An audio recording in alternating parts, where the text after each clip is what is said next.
So at what point did you start rapping? Man, I want to say I started really trying to do something with my rapping for real. I want to say maybe, I want to say, man, maybe 92, 93, maybe. I used to go and I used to go on the north side to this cat house, and he had a real studio. He had a whole bunch of old shit in there, like there was a blues band or some shit. But I went over there, tried to, I recorded a couple songs over there, and. But I mean, yeah, probably 92, 93 is when I really started going to a studio and just laying shit down. I was going a little bit in middle school, man, going to Dowling, me,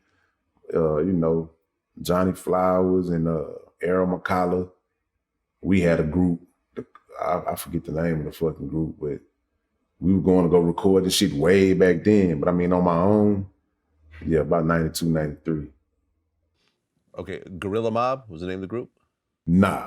This is pre-existent to that. You talking about with this shit in 92, 93? Well, nah, the shit in middle school, nah, that shit was it was Heim Clark something, because we were all going to either Dowling Middle School. Some cats that were older, they were already going to Madison. But nah, Gorilla Mob. I started Gorilla Mob in about around, I want to say 96, 97. And I started that shit by myself. I didn't even have a motherfucking mob. It was just me. But I mean, it really started because of a hat. Like my homeboy Shano, they had Ridge Van Ryder, the big block letters on the hat. And then something wrote through it in red. So I was like, well, shit, I'm gonna just come up with some shit and get my own hat. So I just put Gorilla Mob on my shit and wrote something through my shit in blue.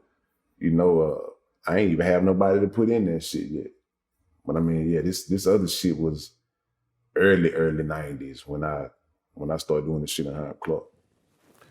Okay, and by this time in the early 90s, Ghetto Boys were already out, and they were popping. Yeah. UGK was already out. Right. So Houston had like a real hip hop scene. It wasn't New York or LA, but it was a real, there was superstars already in the city. Right. So you started ramping up, and then you ended up linking up with DJ Screw. Yeah.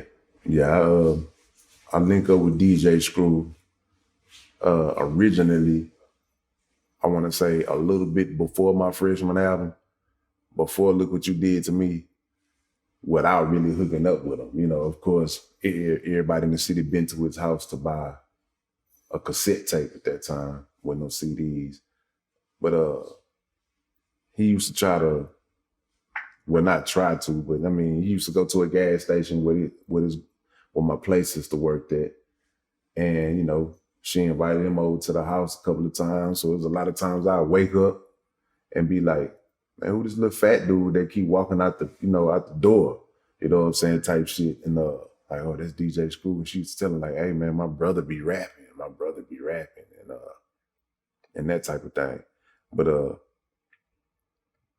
But meeting him for the first time was, to go over there and really do some music was around this, 97, around this 97 type of time.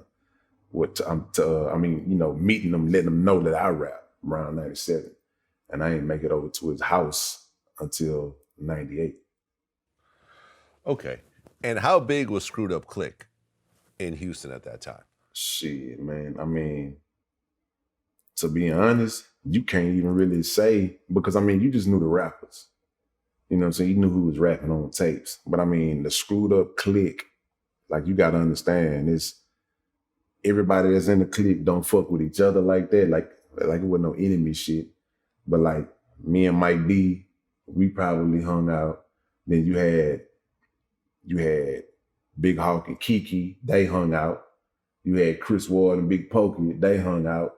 And then all of they people, me and Mike D, all of our people, you know what I'm saying? Big Hawk, Lil Kiki, all that, like it's, the shit was, and then all the screw people, and everybody wasn't rapping. Like you had people that were just real diehard acquaintances, diehard fuck acquaintances, like them, they're like family.